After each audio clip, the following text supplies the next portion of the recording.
जदि घर को कई गेस्ट आसती कि आपण मानक नुआ जलखिया खूब कम समय गोटे बनने को इच्छा थाए देखिए ये जलखिया को निश्चय बनातु एत कम समय बनब कि एत टेस्टी लगे जे छोट छोट बड़ समस्ते पसंद करेंगे छुआ मैंने तो बाहर खाद्य खाଇବା छाड़देवे जब या गोटे थर खाइबे एत टेस्टी जहाँकि कम समय आम घर थी जिनस को लेकिन बनवा आपण मैंने निहाती वीडियो को शेष पर्यटन देखूँ बहुत भल लगे तेरे डेरी नक चैलेंज स्टार्ट करवा आज रेसिपी। नमस्कार आपण समस्त को ओडिया बो चिलीज कुकिंग रु बहुत बहुत स्वागत। मुझे गोटे पात्रटे नहीं ऐड करुच्ची गोटे कप सुजी एटा सरुदाना वाला सुजी अच्छी आपण मानी जब मोटा दाना सुजी थी ताले या गोटे थर ग्राइंड करदे आ गए देखो अधा कप नहीं मुझे अटा सुजीर तो खाली पिठा बनइबन टी नरम हाँपाई आम ये अटार व्यवहार करें तो ये पानी दे देकी मुझे फास्ट गोटे कप पानी देती पचर अधा कप पानी दे टोटाल ये 1.5 कप पानी लगी भलसे फेंटी नवा ये बैटरटा बेसी पानिया कि बहलिया रही ये टाइप मेजरमेंट देखिए आपण मैंने ध्यान देकी ऐड करियो पानी देखिए परफेक्ट बनवा जलखिया टी स्वाद अनुसार भी आम लुण ऐड कर देचे चीनी ऐड कर देचे एबे सब जिनस को भलक मिसई ना भलक सब जिन मिसी जावापर या आम 5 मिनट रेस्ट पे छाड़देवा आ चलते ता भर गोटे ये जलखियार गोटे मसला बनवा गैस ऑन कर गोटे फ्राइंग पैन बसई 2 चम्मच सोरिष तेल देती आप चाहिए रिफाइन तेल बनई पारे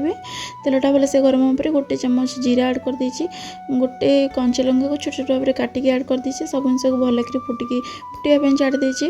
भलसे देखो जीराटा फुटी जावापर ये मुझे गोटे मोटा कटा बंधाकोबी आउ फाड़े गाजर को ग्रेट कर कि बीट को ग्रेट कर जेहतु छुआ लगे बनाऊँ टी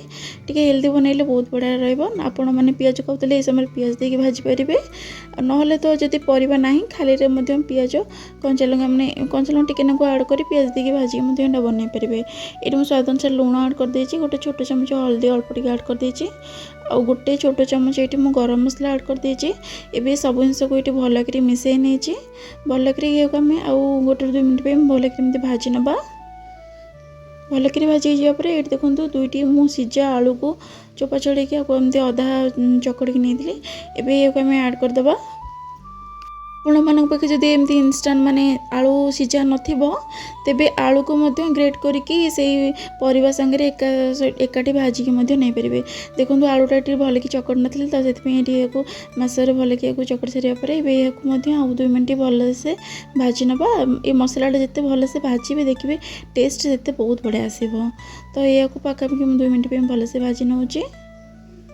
तो ये देखो मसलाटा भलसे भाजी ये साइड कर रखा आ चलते आज जलखियाटी बनवा तो ये देखो से सेम पैन रे जेहेतु तेल लगी आउ कि तेल दवा पड़लानी से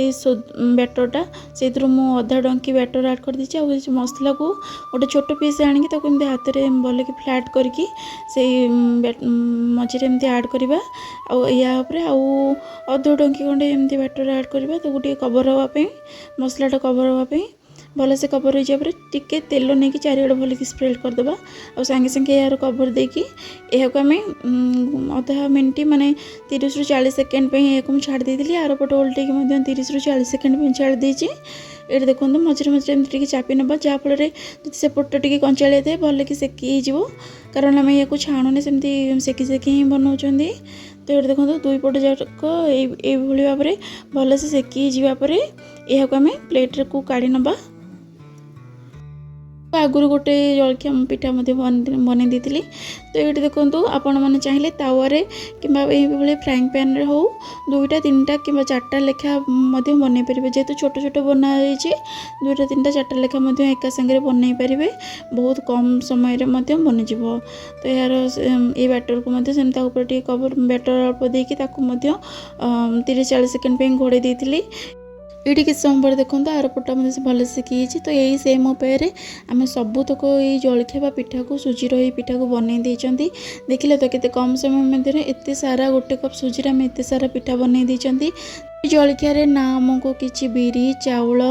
दही चूड़ा नड़िया सोडा एमती किसी आवश्यक होनी केते कम जिनस कम समय आम एत सुंदर जलखिया बनई पारे या घर लोक दिंतु मैंने खास कर छोट पिला माने तो आपको जब खाइबे गोटे थर बाहर पिज्जा बर्गर खाया भी भूलीजे एत टेस्टी लगुला यहाँ आपण मैंने निहत घर बनातु केमती लगे रेसिपीटा मतलब कमेंट कर निश्चय जनइबे आशा कर बहुत भल लगे भल लगे वीडियो लाइक करने आपको फ्रेंड और रिलेटिव को शेयर करने तेज पुणी देखा एक नया वीडियो से पर्यटन रोचे धन्यवाद।